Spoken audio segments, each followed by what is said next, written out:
Yeah, but you think that because you had so many health issues as a kid, I know that you would have been like, because you were close to death how many times? Just one time, but that was enough. Yeah, the one time pre-surgery. I mean, I had a 25% chance of surviving it, and I've never touched cocaine or any hard drugs because that's all heart, man. Yeah, like I remember Lenny Bias. I remember where I was when Lenny Bias was announced on the court, his right? death. No, he died. Wasn't there a guy that died on the court? Yeah, there was Hank. What was Hank Gathers. Hank Gathers. Yeah. Hank Gathers pulled that out of my high ass.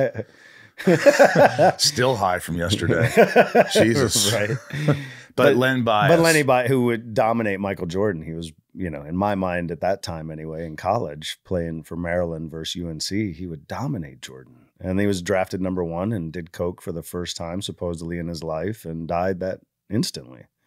And I was like, if this guy who runs sprints for 2 hours dies from it because his heart fails, like what's a kid with, heart issues, what it would destroy? I know it. I knew it. So, how old were you when you had your heart surgery? I was 10. And you had ventricle? I had a ventricular septal defect. Yeah, VSD, it's commonly called, which is typical. It's the last part of the heart to form in utero, primarily because it's the wall between the lower chambers of the heart, which delineates oxygenated from deoxygenated blood.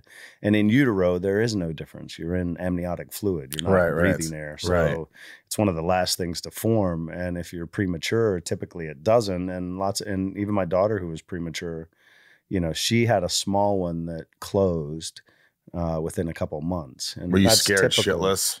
I don't remember being scared. I remember being scared of the IV the morning of. Oh, I meant your daughter. When my daughter. No, because I kind of knew, I had enough knowledge on it, and and I knew that was typical, and had it been going on for 6 months to a year, I would have been a little more worried. But I knew I knew about it. So. Yeah, I mean, when you're a kid, how old when you had surgery? I was 10. 10. Yeah. So you remember it. I remember it, yeah. You remember all I remember waking up I think I woke up in the operating room. Now, whether that was, the drugs I was on, the morphine or what, but I woke up in the operating room and there was a guy standing at the foot of my bed with flowers and a balloon.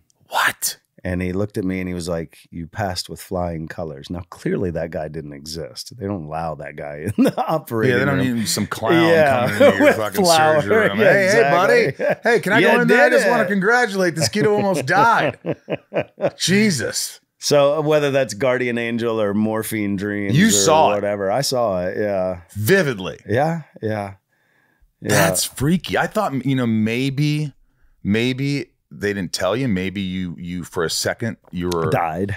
You died, maybe. I know they stop your heart. Well, they put it on a bypass machine. Man, that's got to be the scariest thing for your mom. Was she freaking out? Yeah, I think she definitely was. Yeah, she was definitely worried.